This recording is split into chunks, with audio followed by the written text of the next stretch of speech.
Wow, that Sonic Central is amazing. Amazingly mid! It does make me wonder, how much is Sega paying IGN? Or IGN paying Sega, I don't know how this shit works, I just know someone is being paid for them to have so much access to Sonic Frontiers, the same company that shit on Sonic multiple times.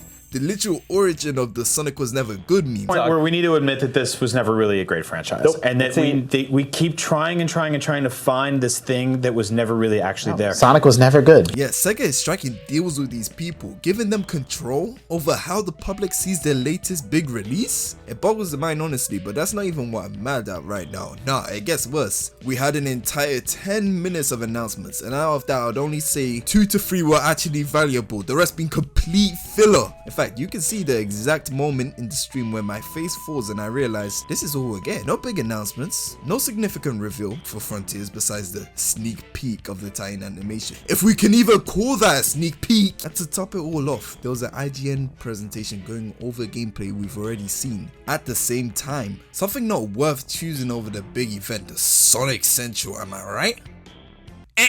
Wrong! Somehow from this one video we learned more than the official reveal that Sega was hyping up for us. Something that was announced last minute too. The day was literally over and they decided to shadow drop the Sonic Central announcement for tomorrow. I tell you, everyone was convinced that the Sonic Central was a one-time event because when it was announced, there was a huge song and dance about it. It was a truly magical time. We got our first ever Sonic themed Nintendo Direct instead of having to piggyback on a generic live stream full of events and games that I assure you no one cares about, with the chance of Sonic not even showing up. But screw that, Sega decided to bless us with a full 12 minutes of non-stop Sonic announcements, which turned out to be fire. Oh, and Sonic Colors Ultimate was there. But 1 year later, and this shit basically got shadow dropped with just merch announcements and endless filler. We didn't even get Sonic Unleashed Ultimate, bro. Yeah, Sonic Drip is cool and all, but can we get some more Sonic games? Especially with the method IGN was using to reveal gameplay footage for Frontiers.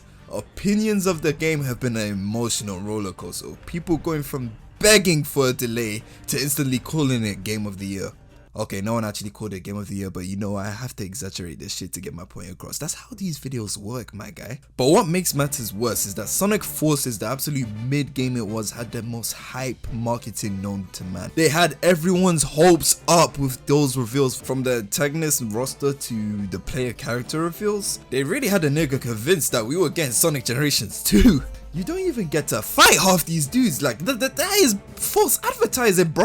And in terms of sales, Forces did well. That's all corporate really cares about, so it's a success in their eyes regardless of what we Sonic fans think. Now with Frontiers, we have the complete opposite end of the spectrum. We don't know jack squat about this game, and that would have continued if not for the IGN hands-on overview. What exactly are Sega trying to accomplish with this type of marketing? Are they scared of their own game? The only information we know about this game's story were through leaks, which surprisingly enough turned out to be true, or at least a majority of them anyway. IGN really gave us vital information about this game having a skill tree and how the opening cutscene plays out and why Sonic is even here on the Starfall Islands in the first place. Y'all got that Sonic Frontiers reveal? Yes. Can we see it? No.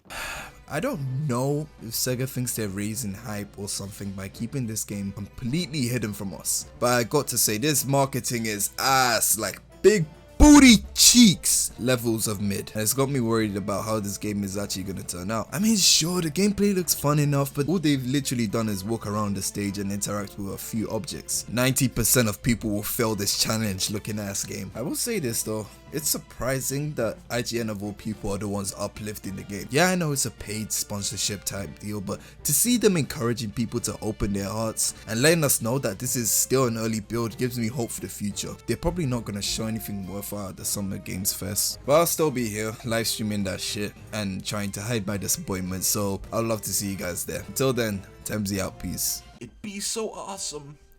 It would be so cool. It would. It'd be the most incredible supersonic game the world has ever seen. The screens would light up with real explosions and spin cycle.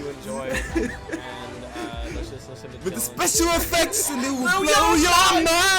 Cause it is Frontiers, it's Supersonic Frontiers.